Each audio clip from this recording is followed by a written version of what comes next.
The cafe was warm, golden sunlight spilling through tall glass windows, but inside Clara felt nothing but a heavy silence pressing on her chest. She stirred her coffee absent-mindedly, the spoon clinking against the porcelain in a slow, rhythmic motion that matched her pulse, slow, uncertain, and lonely. The seat across from her remained empty, though she had been sitting there for almost 40 minutes. It wasn't the first time someone had bailed on her. Maybe it was her age, or the faint scar near her temple from the car accident last year, or simply that she didn't know how to smile as easily as she once did. But today had felt different. She'd woken up hopeful for the first time in months, picking out a soft yellow dress because she'd read somewhere that yellow attracted warmth. Yet here she was, surrounded by strangers laughing, couples sharing pastries, and her reflection in the window looking back at her, a reminder of how empty her world had become since her breakup 3 years ago. If you believe in kindness, fate, and second chances, don't forget to like, comment, share, and subscribe to Soul of Light. Stories like this one remind us how life can surprise us in the most unexpected ways. Clara reached for her phone, ready to text her best friend and say, "He's not coming." But just as her fingers hovered over the screen, the soft chime of the cafe door opened, followed by 2 little voices whispering to each other. She didn't look up right away, not until she heard tiny footsteps stop beside her table. When she finally glanced over, her breath caught in her throat. 2 little girls, no older than 6, stood before her. They were identical, same dark curls tied with pink ribbons, same wide hazel eyes filled with a mixture of fear and hope. One of them clutched a small teddy bear with a missing button eye, the other held a folded piece of paper in her tiny hand. Excuse me," the one with the teddy said softly. "Are you our new mommy?" Clara blinked. The world seemed to still. Her spoon slipped from her hand and clattered onto the table. "What?" she whispered, her voice trembling. The second girl unfolded the paper and pushed it toward her. It was a photo of Clara, the very same photo she'd used on her dating app profile. Underneath, in messy handwriting, were the words, "Meet her here at noon." She deserves to smile again. Her heart began to race. Who had done this, and why? Before she could ask, a man appeared at the cafe entrance, his eyes scanning the room until they found the twins. He rushed over, breathless, his navy blue shirt slightly wrinkled, his hair tousled as though he'd run a long way. "I'm so sorry," he said, his voice deep but gentle. "They got ahead of me." Clara looked at him, confused.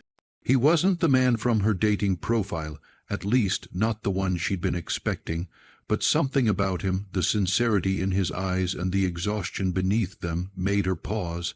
"I think there's been some kind of mix-up," Clara managed. "They thought—" "I know," he interrupted, a sheepish smile tugging at his lips. "They've been asking for a new mom for a long time.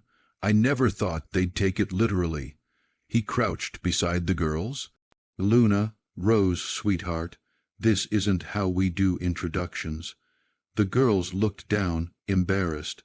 "But Daddy," said Luna, "you said if we ever found someone who looked kind, we could ask." Something in those words pierced through Clara's heart like sunlight breaking through a storm. The man, Nathan, apologized again and offered to buy Clara another coffee to make up for the chaos. Against her better judgment, she agreed.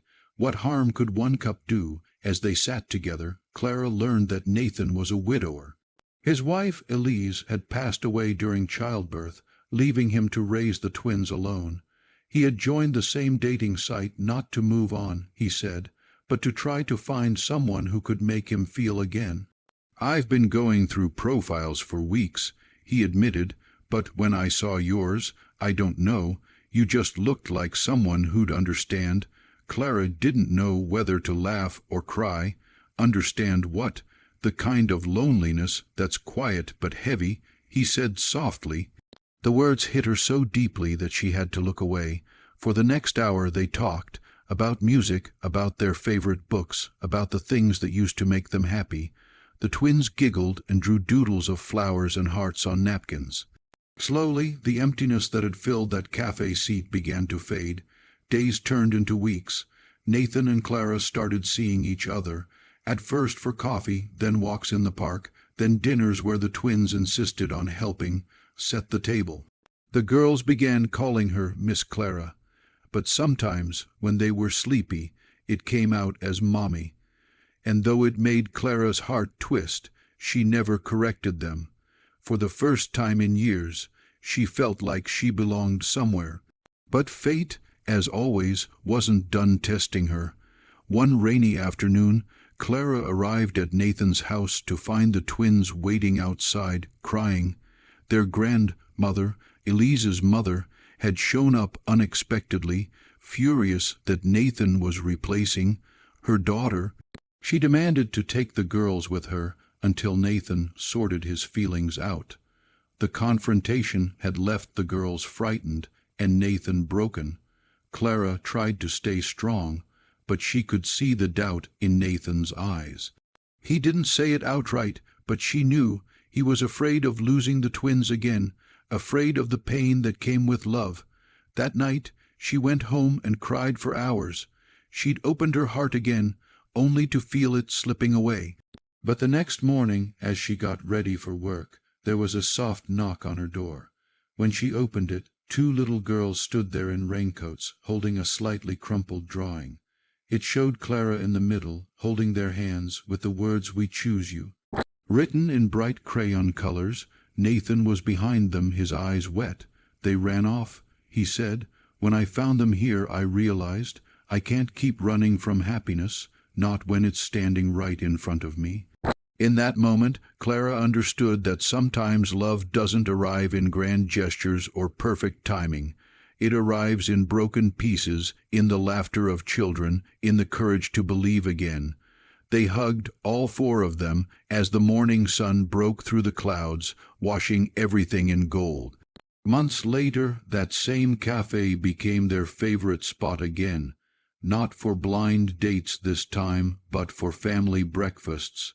Nathan would sit across from her, the twins between them, sharing pancakes and giggling over whipped cream mustaches. Sometimes strangers would glance their way and smile, probably thinking what a beautiful family they were. Clara would smile back, her heart light and full, knowing that the seat across from her was no longer empty and never would be again. If this story touched your heart, please don't forget to like, comment, share, and subscribe to Soul of Light. Your support helps us share more real, emotional stories that remind us how powerful love and second chances can be. And before you go, tell us in the comments below, do you believe that some souls are meant to find each other, no matter how many detours life takes?